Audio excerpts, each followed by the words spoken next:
بسم اللہ الرحمن الرحیم۔ السلام علیکم ڈیئر ویورز، آپ کے فیورٹ روحانی انفارمیٹو چینل روحانی اسکول سے میں ہوں پروفیسر شبیر احمد۔ ہمارا آج کا ٹاپک ہے رمضان المبارک کا چاند دیکھ کر ایک ایسا وظیفہ جو غربت اور تنگ دستی کو ختم کر دے۔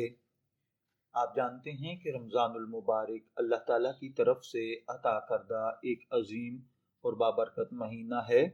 یہ مہینہ صرف روزے رکھنے، بھوک پیاس برداشت کرنے یا مخصوص عبادات تک محدود نہیں، بلکہ یہ مہینہ ایمان کی تجدید، روحانی اصلاح، دلوں کی پاکیزگی اور زندگی کے مسائل کے حل کا ذریعہ بھی ہے۔ رمضان کا چاند جیسے ہی نظر آتا ہے تو گویا رحمتوں، برکتوں اور مغفرت کے دروازے کھل جاتے ہیں۔ اسی لمحے سے اللہ تعالیٰ کی خاص توجہ اپنے بندوں کی طرف بڑھ جاتی ہے۔ غربت، تنگ دستی اور مالی پریشانیاں آج کے دور میں ایک عام مسئلہ بن چکی ہیں۔ محنت کے باوجود رزق میں برکت نہ ہونا، آمدن کم، اخراجات زیادہ ہونا، قرضوں کا بوجھ، کاروبار میں نقصان یا ملازمت میں رکاوٹیں، یہ سب وہ آزمائشیں ہیں جو انسان کو ذہنی اور روحانی طور پر توڑ کر رکھ دیتی ہیں۔ لیکن ہمارا مذہب ہمیں یہ تعلیم دیتا ہے کہ کوئی بھی مسئلہ، کوئی بھی مشکل ایسی نہیں جس کا حل اللہ تعالیٰ کی رحمت سے ممکن نہ ہو۔ رمضان المبارک کا چاند محض ایک فلکیاتی عمل نہیں، بلکہ یہ ایک روحانی اعلان ہے کہ اب رحمتوں کا سیزن سٹارٹ ہو چکا ہے۔ یہی وہ ٹائم ہے جب دعائیں جلد قبول ہوں گی، اعمال کا اجر کئی گنا بڑھا دیا جائے گا اور اللہ تعالیٰ اپنے بندوں کو نوازے گا۔ اس لیے اللہ کی رحمت نوازنے کے بہانے تلاش کر رہی ہے۔ جب رمضان کا چاند نظر آتا ہے تو رسول اکرم صلی اللہ علیہ وآلہ وسلم ایک مخصوص دعا فرمایا کرتے تھے۔ اس دعا میں امن، ایمان، سلامتی اور خیر و برکت مانگی جاتی تھی۔ اس سے ہمیں یہ سبق ملتا ہے کہ نئے مہینے کا آغاز دعا اور اللہ وحدہ لا شریک پر مکمل بھروسے سے کرنا چاہیے۔ چاند کا نظر آنا اس بات کی علامت ہے کہ اب اللہ تعالیٰ کی خاص رحمتیں نازل ہونے والی ہیں۔ اسی لمحے اگر انسان اپنے دل کو دنیاوی فکروں سے نکال کر اللہ کی طرف متوجہ کر لے تو اس کے لیے ناممکن بھی ممکن ہو جاتا ہے۔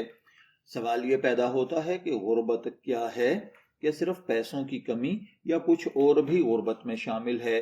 تو اکثر لوگ غربت کو صرف پیسوں کی کمی سمجھتے ہیں، لیکن حقیقت میں غربت صرف مالی نہیں ہوتی، بلکہ دل کا بے سکون ہونا، رزق میں برکت کا نہ ہونا، محنت کا صلہ نہ ملنا، حلال ہونے کے باوجود مال میں خیر کا نہ ہونا، بیماری، تنگ دستی، مالی پریشانی، سب کچھ غربت کی علامات ہیں۔ یہ سب بھی غربت کی ہی شکلیں ہیں۔ بعض اوقات انسان کے پاس پیسہ تو ہوتا ہے لیکن سکون نہیں ہوتا، یہ بھی غربت ہے۔ رمضان کے وظائف کا مقصد صرف پیسہ بڑھانا نہیں، بلکہ رزق میں برکت، دل کا سکون، زندگی میں آسانی پیدا کرنا ہے۔ اور اس کے ساتھ ساتھ اگر آپ انتہائی غربت اور تنگ دستی میں زندگی گزار رہے ہیں، مالی پریشانی ہے، کاروبار بند ہو گیا ہے، رکاوٹیں ہیں، آمدن کم ہے، کمانے والے ہاتھ کم کھانے والے زیادہ ہیں، تو بھی یہ عمل کیا جا سکتا ہے۔ یاد رکھیے، کوئی بھی وظیفہ یا عمل اس وقت تک اثر نہیں کرتا جب تک نیت خالص نہ ہو۔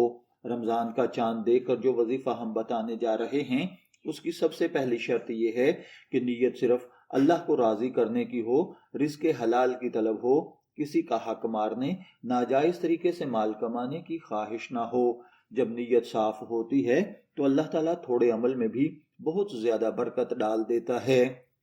رمضان المبارک کے چاند دیکھ کر غربت ختم کرنے کا جو وظیفہ ہے، اس کے لیے سب سے درست وقت جیسے ہی رمضان المبارک کا چاند نظر آئے یا آپ کسی یقینی ذریعے سے سن لیں کہ چاند نظر آ گیا ہے، تو آپ نماز مغرب کے بعد یا نماز عشاء کے بعد پرسکون جگہ پر باوضو ہو کر بیٹھ جائیں۔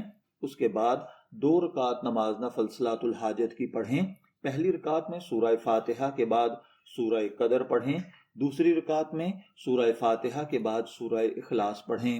اس کے بعد عام جیسے 2 نفل پڑھے جاتے ہیں آپ پڑھ کر سلام پھیر دیں، بیٹھ جائیں، قبلہ رخ رہیں، 11 مرتبہ درود ابراہیمی پڑھیں۔ درود ابراہیمی نماز والے درود پاک کو کہا جاتا ہے۔ پھر 111 مرتبہ اللہ تعالیٰ کا یہ اسم مبارک یا رزاقو پڑھیں اور پھر اس کے بعد 11 مرتبہ درود ابراہیمی پڑھیں اور دل کھول کر اللہ تعالیٰ سے دعا کریں، یا اللہ میری تنگ دستی کو ختم فرما دے، میری پریشانیوں کو ختم کر دے، مجھے حلال اور پاک رزق عطا فرما دے، میرے قرضے ادا کرنے کے اسباب پیدا فرما دے۔ یہ وظیفہ آپ نے رمضان المبارک کی پہلی رات چاند دیکھ کر کرنا ہے، اس کے بعد آپ نے دوبارہ یہ عمل نہیں کرنا۔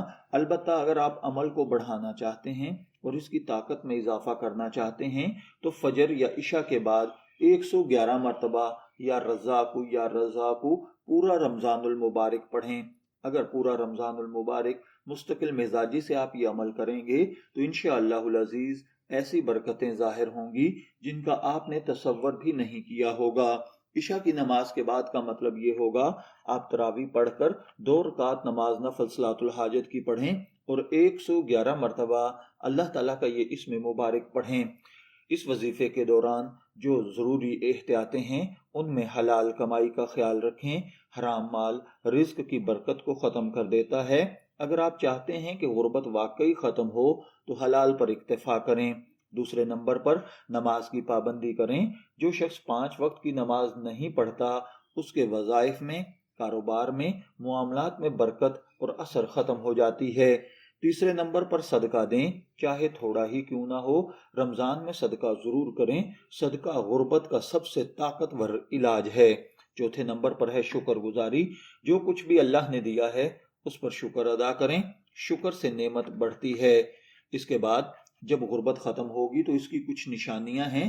جب یہ وظیفہ قبول شدہ ہوگا، اس کے اثرات ظاہر ہونا شروع ہوں گے تو دل کو عجیب سا سکون ملے گا، بے وجہ پریشانیاں کم ہونے لگیں گی، رزق کے نئے راستے کھلنے لگیں گے، کسی کی مدد یا نیا موقع ملے گا، اخراجات میں آسانیاں پیدا ہو جائیں گی، بیماری ختم ہو جائے گی۔ یہ سب اس بات کی علامت ہے کہ اللہ تعالیٰ نے آپ کی دعا قبول کر لی ہے۔ اس کے بعد رمضان المبارک میں افطار کے وقت، سحری کے وقت، تہجد کے وقت، فجر کے بعد، بقیہ نمازوں کے بعد یہ وہ لمحات ہوتے ہیں جب دعائیں رد نہیں کی جاتی۔ اگر غربت نے آپ کو توڑ دیا ہے تو ان اوقات میں اللہ کے حضور آنسوؤں کے ساتھ رب کو پکاریں، وہ رب دلوں کا حال جانتا ہے۔ یاد رکھیں اللہ کی رحمت سے مایوس ہونا بہت بڑا گناہ ہے۔ اگر حالات خراب ہیں اس کا مطلب یہ نہیں کہ اللہ ناراض ہے، بلکہ یہ آزمائش بھی ہو سکتی ہے۔ رمضان کا مہینہ ہمیں یہ سکھاتا ہے کہ اندھیری رات کے بعد سویرا ضرور ہوگا۔ یہ وظیفہ کوئی جادو نہیں، نہ ہی کوئی شارٹ کٹ ہے، اللہ تعالیٰ سے تعلق مضبوط کرنے کا ذریعہ ہے۔ جب بندہ اللہ کے قریب ہوتا ہے تو دنیا خود بخود اس کے قدموں میں آ جاتی ہے۔ یا اللہ جو بھی اس ویڈیو کو دیکھ کر یہ عمل کرے اس کی تمام مالی پریشانیوں کو دور فرما، اس کے رزق میں ایسی برکت عطا فرما کہ اسے کبھی کسی کے آگے ہاتھ پھیلانے کی ضرورت نہ پڑے، اس کے دل کو سکون، گھر کو خوشحالی اور زندگی کو آسانیوں سے بھر دے۔ آمین یا رب العالمین۔ شبی رحمت کو اجازت دیجیے، پھر ملاقات ہوگی کسی نئے روحانی ٹاپک کے ساتھ۔ تب تک کے لیے اللہ حافظ۔